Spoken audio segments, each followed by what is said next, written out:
Hey gang, it's Chris with Acoustics here at Samsung's QA Labs in New Jersey, where we're seeing some of Samsung's 2025 products, including now their new flagship OLED, the S95F, with an improved anti-glare screen, as well as their new soundbar, which is the HWQS700F, which is here without rear speakers, although rear speakers are available as an option.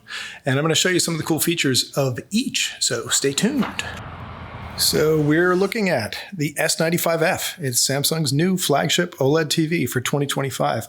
Big news here is an improved anti-glare, or they call it a glare-free screen coating that allows you to watch movies, TV shows, sports games, etc., in a very bright room. Without losing those OLED black levels that we like so much.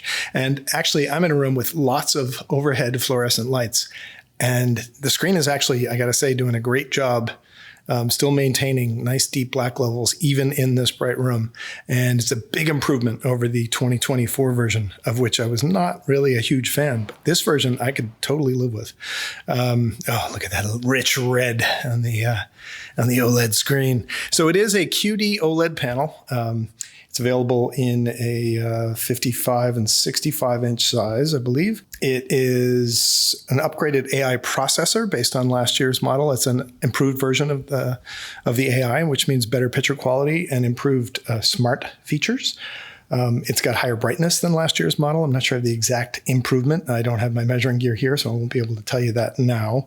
But it is a noticeable improvement in brightness, according to Samsung.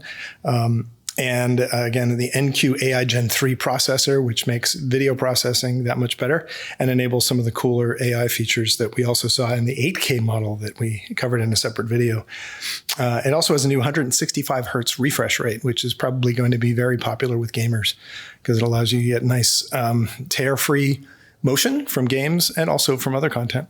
That's something you don't see every day. Most panels are either 60 or 120 hertz refresh rate, or maybe up to 144. This one is up to 165 hertz refresh rate. So this is what it looks like. And actually in the back is the One Connect box, which is where everything plugs in. So instead of having a panel full of inputs and outputs on the back, they've isolated all of those inputs and outputs into a separate box, which allows the TV itself to be like super slim. Look at how slim that TV is. That's a really thin TV. It is available with the stand mount that comes with it, or wall mount, of course. And because of its depth, it can sit very flush against the wall. So we're going to check it out with a bunch of different content and let you know what we think. So the skin tone test on the Spears & Munsell UHD disc, looking quite fine on the Samsung S95F OLED. Doing a really nice job with all the different shades of skin.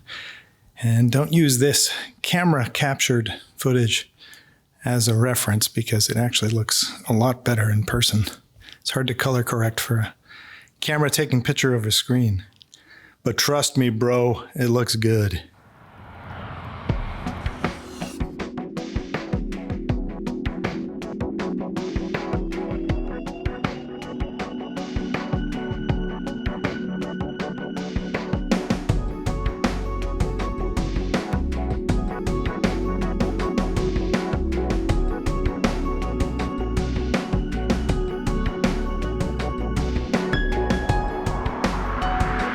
Two hours later.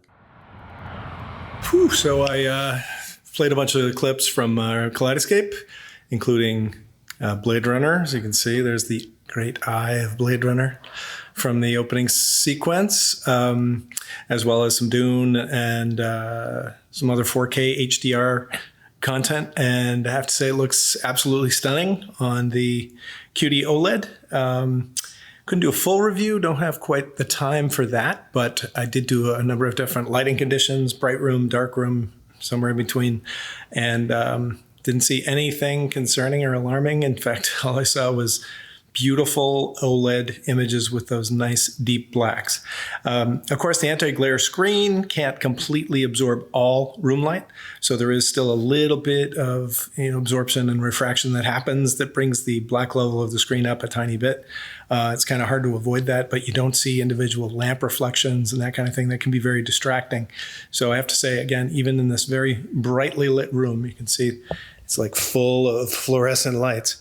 The S95F from Samsung really puts on a great show. So I have to say, well done. The soundbar also sounds great, very immersive.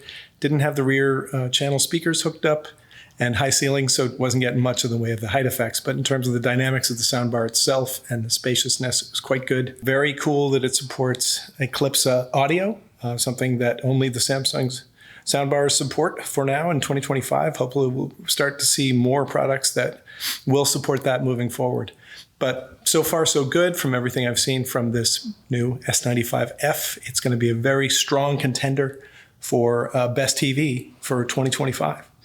So stay tuned and we'll tell you more about it as we get more experience with it. Bye-bye.